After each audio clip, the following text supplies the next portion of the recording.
I'm going to invite our speakers to have a seat up here. We're going to do some questions and answers. Julie, we'd actually like to have you come up as well. We think there might be some questions for you also. And we have a microphone here for folks in the audience who do have a question for one of our three guests here. And as you're screwing up the courage to stick your hand in the air and ask that first question, I am going to put Chris on the spot, actually. I'm going to ask one to kind of get things going here. You went through nuclear very, very quickly, and I know it's a little bit of a can of worms, but I wonder if you talk a little bit more about a notion that I heard discussed here earlier, that it's an old technology, it's a dying technology. If you can give us just your quick reaction to that comment while others are getting ready for a question. Sure, I'd be happy to. Nuclear is an old technology in that it's tried and true, and we know how to do it in the U.S. Other countries like France are very heavy in nuclear, and so there's a lot of knowledge around nuclear energy. The reactors we're operating date back to the 1970s, and so you're dealing with 60s and 70s technology. That might give you pause, but we just relicensed those units for another 20 years. And spent a lot of money to make sure that they're like new inside. We also spend a lot of money on security and on post-Fukushima safety that are part of the lessons learned from the Nuclear Regulatory Commission out of that.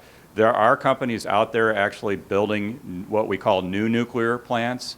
Southern Company is one.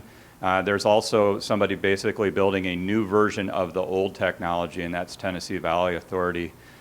Building new nuclear is not something we're interested in doing in Minnesota. It's very, very, very, very, very expensive to do. And we really don't have the need for a new large resource like that because we have declining sales, and we're able to meet our new need with very small incremental additions.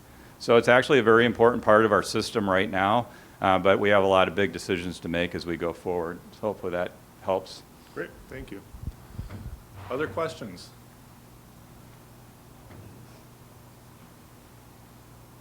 Quick question for Chris. Chris, I have a quick question for you. Okay. So I really don't know much about fracking, obviously, but it's impacted the natural gas landscape quite a bit. And so just curious as to sort of your view of the long-term impact of that. You know, you read a lot about it. It's sort of it's a relatively newer, or at least mass-scale kind of technology for gas extraction. What are your thoughts on that? Fracking is a very interesting technology. We have essentially figured out, or not we, the producers of oil and natural gas have essentially figured out how to push natural gas that was trapped in small pieces of the rocks and subsurface by pushing water and sand and other fluids down. They're able to actually drive out more of the natural gas.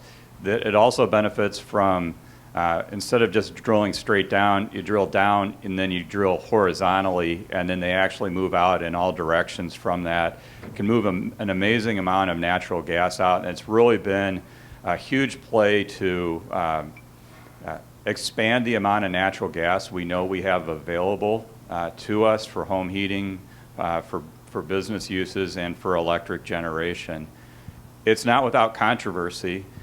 You're pushing fluids down into the earth to push something else back up, and there's been a lot of debate. There's been some question about whether there'll be local, state, or more aggressive federal regulation of it. We have watched that debate, but we're simply a buyer. We're not a producer of the natural gas. So from my vantage point, when I watch things like that, my interest is in, to the extent that there are regulations that slow that down, you're going to start to see a change in the price of natural gas, which is why I don't want to put all my chips in the natural gas basket. There are those in the industry who will defend the safety of it and the environmental cleanliness of it, and there are those, as you would expect, who will challenge them aggressively. I think we probably have another 5 years of that playing out. The other thing that we have happening is we were at a point in North America where we're starting to look at importing natural gas. We're now looking at whether we're going to be an exporter of it. And right now we're benefiting from, there's not a lot of terminals to export it. As more of those terminals get built, Our natural gas prices, which are much lower than international prices, are likely to rise as the world market brings those two together. So again, I think there's potential price pressure out there. I don't think it'll be dramatic, but it's a commodity, and you always have to be careful with commodities.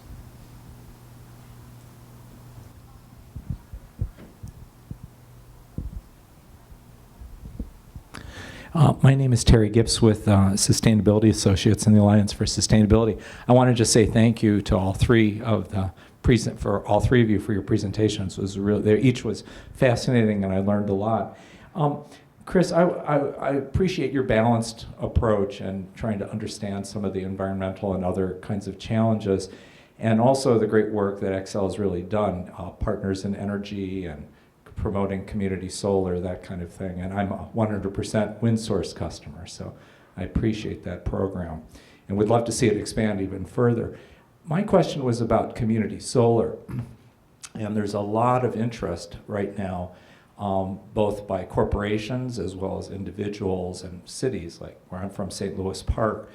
And so one of the big questions and concerns, and you sort of alluded to it, and I was wondering if you might share a little bit more from Xcel's perspective, is the challenges. We have some of these large-scale projects, community solar projects, that are being proposed. There are a lot of concerns about whether there'll be interconnection and what kind of delays there might be. So you get people's hopes up, and then there are questions about, is that actually even going to be able to happen after you've signed up people? And so I'm wondering if you could sort of talk about some of what those challenges look like from your perspective, because it is a great technology, but what's the capacity going to be to manage it? So thanks. Sure, I really appreciate that opportunity. Community solar gardens are a part of a bill that came out of the Minnesota legislature that set that 10% renewable goal. We also have a 1.5% mandate for solar by 2020, which will be very easy for us to hit. Community solar gardens, as I understand the legislation, and I've spent a lot of time looking at that legislation and the legislative history, was really designed to be an opportunity for a community solar garden. So I view that as a building in a community that has the ability to host, for instance, a neighborhood set of panels, and then let not only that business but some of the neighbors participate.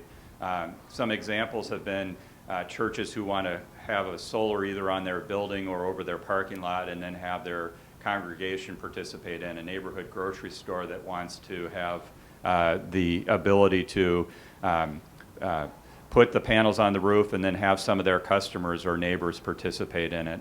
The legislation called for it to be limited to a 1 megawatt, which is simply the size. It's a relatively small installation, and we really think it was designed to be what I would consider a community or a neighborhood type program.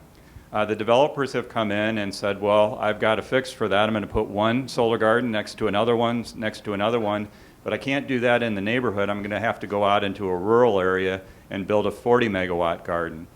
And then I'll be able to take a corporation's entire load and have them meet their sustainability goal by putting them in the garden.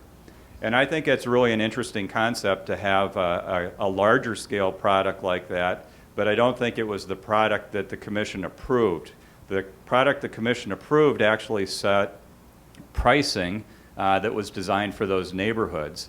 And one of the things I have to be really careful about when we go out and buy for our customers is that if I'm buying in bulk, I'm paying the bulk rate price. Otherwise, rates rise too much for, I'm paying basically too much for what I'm getting. So there's a pricing issue we need to work out. There's also some rules that we need to work out. And we've asked the commission to address it because it is very important that we get it right in the front end. Otherwise, customers get frustrated if they try to participate, the program doesn't work out. And so we have these back and forths when we go in front of the Utilities Commission, and that usually helps us get to a good result before we get a lot of customer frustration and confusion.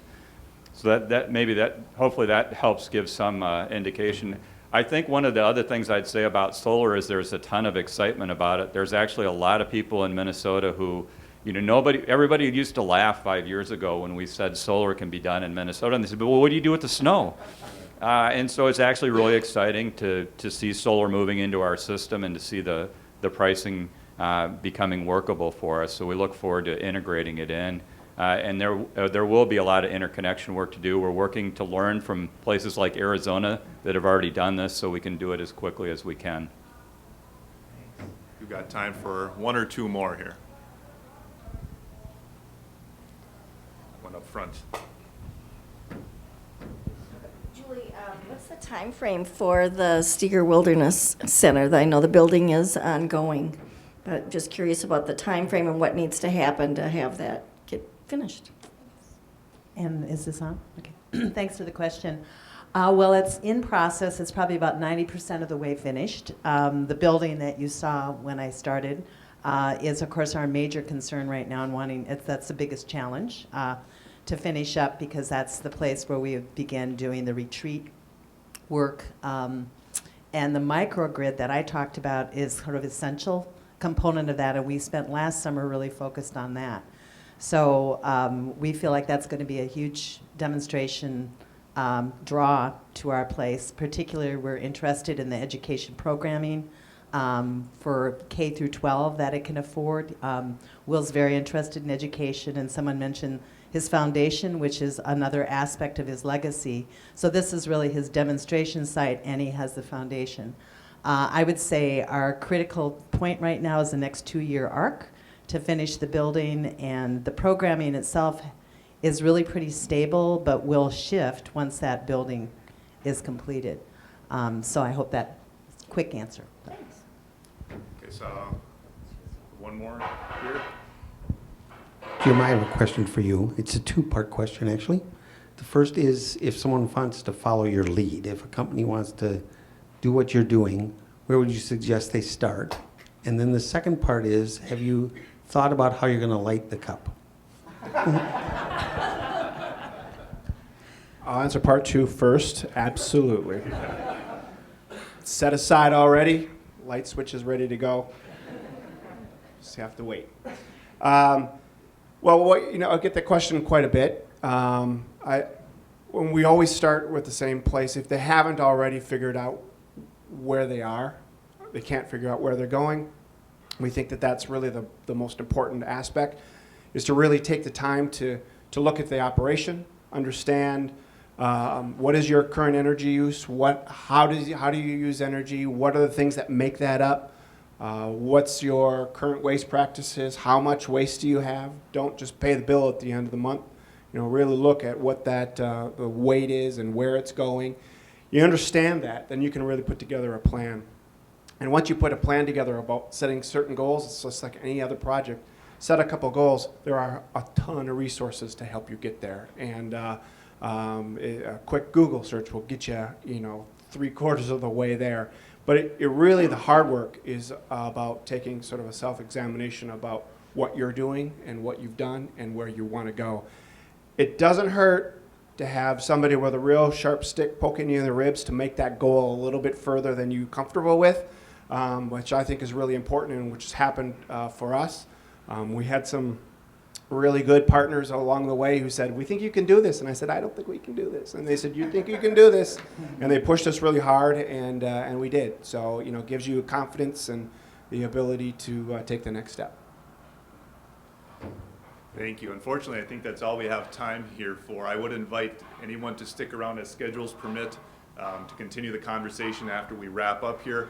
I want to make sure we get this in. Please give these folks a round of applause.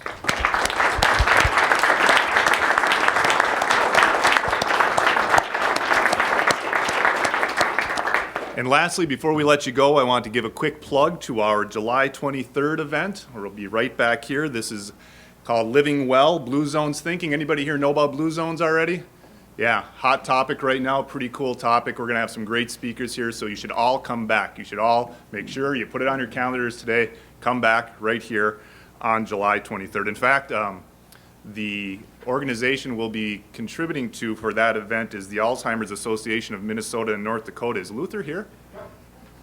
There. We know we'll see you back here. Exactly. So thank you for being here today.